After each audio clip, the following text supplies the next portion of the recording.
నీ బలం బలం. ఇంకోటి బలంగా లేడంటే నువ్వు విడిచిపెట్టి, వాడు బలవంతుడు కాడా, వాడు భక్తి ఉన్నదా భక్తి లేదా నీకు అవసరం లేదు. నీకెంతున్నది అనేటువంటిదే నీకు అవసరం. బస్ ఇట్లా కనుక ఉన్నట్టయితే మన ఉనికి భగవంతునిలో ఉంటుంది, భగవంతునికి మనలో ఒకటి ఉంటుంది. కాబట్టి ప్రతి మనిషిలో పరమాత్మ ఉన్నాడు అనేటువంటి మాట ఎప్పుడు గుర్తుపెట్టుకోవాలి. అప్పుడు మనం చెడ్డ మాటలు మాట్లాడేందుకు కానీ ఇంకెవరికైనా నష్టం చేసేందుకు కానీ సాహసం చేయం. ఈ మాట గుర్తుండాలి. మనిషిలో మాధవుడు కలడని హరి శ్రీకృష్ణుడు దివ్య సందేశం వసగా పాటించి చూడు. అంటే నువ్వు ప్రాక్టికల్లో పెట్టి చూడు. నువ్వు తిట్టినావు అనుకో, ఇంట్లో కూడా భగవంతుడు ఉన్నాడు పోయి, నాదేదన్నా గలత్ ఉన్నదేమో దాన్ని విమర్శించుండు అనుకున్నాం అనుకో, నేను మళ్ళీ ఏమన్నా, నిన్ను ఏమంటలేను కాబట్టి నేను బాధ పెడతలేను. ఇప్పుడు నువ్వు బాధ పెడితే నేను బాధపడతలేను. ఈ గీతలు ఏమంటాడు, ఎవరిని ఉద్వేగపరచడో, ఎవడు ఉద్వేగపరిస్తే వీడు ఉద్వేగపడడో వాడు నాకు ఇష్టమైన. ఇప్పుడు నువ్వు నన్ను విమర్శించినవు, తిచ్చినవు, ఎక్కిరించినవు అంటే నన్ను టెన్షన్లో తేవాలని, నా మనసు బాధ పెట్టాలని చేసినావు. కానీ నేను దాన్ని రిసీవ్ చేసుకున్నా. నీ ఎదురు చూపులు ఏదైతే ఉన్నదో దాని మీద నీళ్ళు చల్లినా.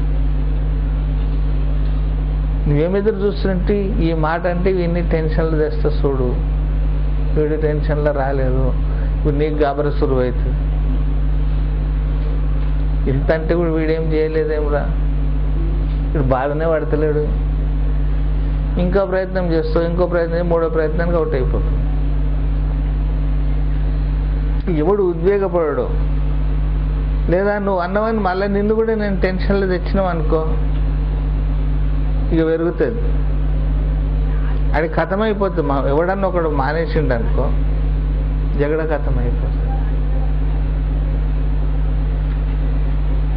టెన్షన్లో రావద్దు. కొందరు మాట్లాడితే అప్పటికప్పుడు టెన్షన్ వస్తుంది మనిషికి.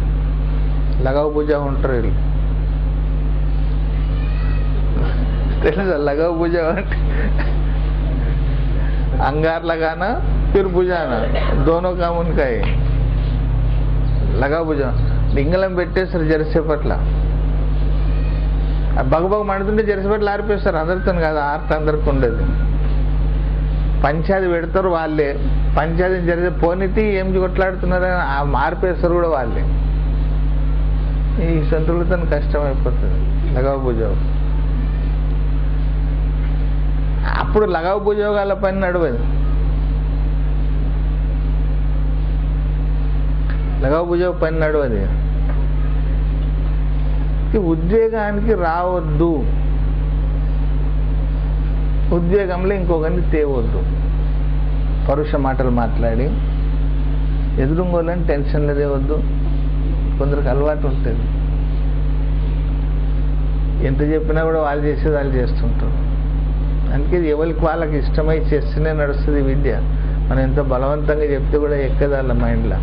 వాళ్ళు అనుకోవాలి నేను బాగుపడాలి, వాళ్ళేమనుకు నేను బాగానే ఉన్నా నువ్వే బాగలేవు, నువ్వేం చేయాలి, నువ్వే బాగలేవు అంటారు. బుర్ర అదే మైచలా ఆఖరికి అదే వస్తుంది. ఎవరికి వారే శుద్ధ పూసలు చెడ్డవాని అనుకోవాలి. నేనే చెడ్డని పోయి దునియా అంత మంచిది అనుకుంటే కథం అయిపోయింది మాట. అందుకే ఇది ఉల్టతోవా, సీదా మారగ్ చోడుకేస్తుందని ఉలిటికి చెల్లాస్మా అనేది. ఇది పైకి పోయే తోవా. కళ్ళ ద్వారా బయటకు వచ్చినాం, మనం లోపట ఉన్నాం. ఆత్మ శరీరం లోపట ఉన్నది. ఇది కళ్ళ ద్వారా బయటకు వచ్చింది, చెవుల ద్వారా బయటకు వచ్చింది, జ్ఞానేంద్రియాల ద్వారా, తోల ద్వారా బయటకు వచ్చింది, నాలుక ద్వారా బయటకు వచ్చింది. ఇవి బయట వచ్చి పసంచిపోయింది, లోపలికి పోవాలి. కాబట్టి దీన్ని లోపలికి తీసుకపోతే ఎట్లా బయటకు వచ్చిందో అట్లా లోపలికి తీసుకోవాలంటే ఇదంతా ప్రాక్టీస్ చేయాలి. పెట్టారు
जय